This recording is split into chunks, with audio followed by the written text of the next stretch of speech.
This is video 2 of 101. This video is about human evolution. The information in this video is being adapted from a thesis by Richard Wrangham from Harvard University, as well as the Smithsonian Museum fossil archives of the Homo sapien evolution process. We were always intelligent creatures. The act of discovering fire was a huge breakthrough for humanity and our evolution. But the biggest impact might have been the fact that we learned to use that fire to cook, specifically meats, which released more nutrients. It made the food easier to digest, there was less chewing involved. And if we look at the way humans have evolved in this resource that I'm about to show you, we can see that it was a very slow progression for a long time.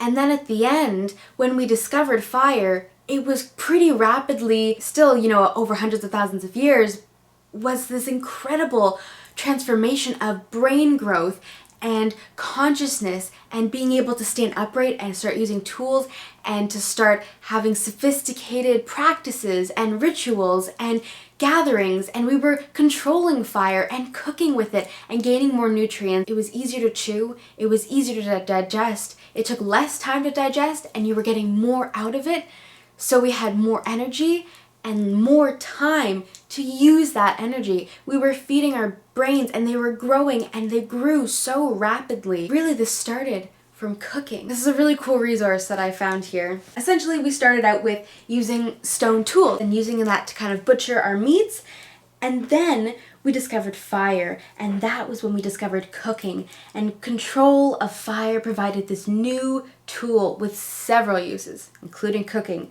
which led to a fundamental change in the early human diet. Check this out, okay? This is really cool. Link down below. So look, it's all like very primal looking species there. So there's like Homo habilis, and he's kind of got more features. We were always very intelligent.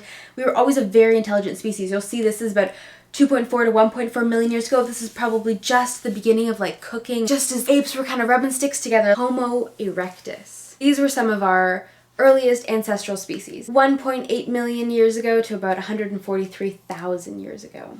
These guys had fire, they had taller bodies, larger brains. These guys had fire and they were cooking. Let's compare. The time difference between Homo habilis, about 1 million years in that progression there. And look at how quickly that they changed. First earliest ones, 6 million years ago. 4 million years passes and they kind of get to here. They start to discover fire. So then in half the time, they progressed almost twice as fast. And look where we are now. Every second you gotta keep up. It's crazy how we're evolving, not in exactly our bodies, our minds and our cultures and our habits. And so now we can see that cooking is such a fundamental part to human culture. And not just the act of cooking your food, but also what that brings is in a cultural way where we're able to connect with people and share something that is so greatly appreciated, and it really is pure signification that I care about you. That's kind of how we view cooking, is you cook for someone when you care about them, you care about their well-being. And so we need to get back to that, and we need to see that it's really rooted in our species and our evolutionary process to cook and to use heat. But we didn't fucking factory farm back then, okay? We were going out and actually hunting these animals, and there was so much respect, and we had respect before for animals, and we've lost it in just a fingernail flick of time. We've lost it, but we need to get it back if we don't want to end right here.